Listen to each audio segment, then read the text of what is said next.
Okay. So Jaganmohan Reddy గారు రాలేదు అని చెప్పేసి అంటున్నారు పునఃప్రారంభానికి, అది ఎంతవరకు కరెక్ట్? అంటే జగన్మోహన్ రెడ్డిని వీళ్ళు అసెంబ్లీకి వచ్చి ప్రత్యేక హోదా ఇవ్వాలంటే నీకు 11 సీట్లు వచ్చినాయి, నువ్వు ఒక ఎమ్మెల్యేవే, అంతకు మించి నువ్వు మాట్లాడొద్దు అన్నారు. మరి వీళ్ళు ఇన్విటేషన్ ఒక ఎమ్మెల్యేకి ఇచ్చిరా, మాజీ ముఖ్యమంత్రికి ఇచ్చిరా, ఒక ప్రతిపక్ష నాయకుడికి ఇచ్చిరా? ఖచ్చితంగా దానికి ఆన్సర్ చెప్పి ఆయనకి ఇన్విటేషన్ ఇచ్చి ఉంటే వచ్చేవాడేమో. ఓకే.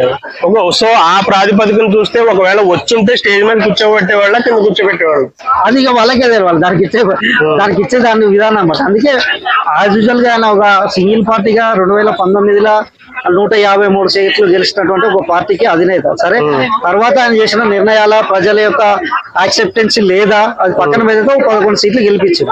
సరే, దానికి వీళ్ళు అసెంబ్లీలో కూడా అదే మర్యాద ఇచ్చి ఉంటే బాగుండేది. ఇప్పుడు రాలేదు అంటే ఎందుకు వస్తాడు భయ్? నువ్వు అసెంబ్లీకి వస్తేనే నువ్వు బయటికి పో, నువ్వు ఎమ్మెల్యే కూర్చో అనేటోడు.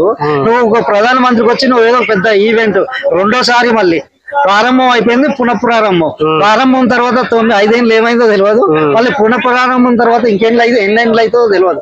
దానికి నువ్వు ఇన్విటేషన్ ఇచ్చి రాలేదంటే ఎంతవరకు కరెక్ట్? మొదటి పెళ్లికి రాలేదు, రెండో పెళ్లికి రాలేదని బాధపడినట్టు. ఇప్పుడు రెండో పెళ్లి చేసుకుంటారా, లేకపోతే ఇంకేదో తెలియదు. రెండోసారి పునః అంటే రెండోసారి ప్రారంభిస్తారు. ఎవరైనా ఒకసారి ప్రారంభించింది దాన్ని ఎక్స్టెన్షన్ చేస్తారు, కానీ వీళ్ళు రెండోసారి ప్రారంభించడమే పెద్ద జోక్. మళ్ళీ అదే వ్యక్తులు చేస్తున్నారు. ఆ పేరంటానికి జగన్ రాలేదు అని ఆయన మీద నింద, వీళ్ళు చేసేదే తప్పు, రావట్లేదు అని మీద నిందలేసు, అది ఇంకా పెద్ద జోక్. Okay sir.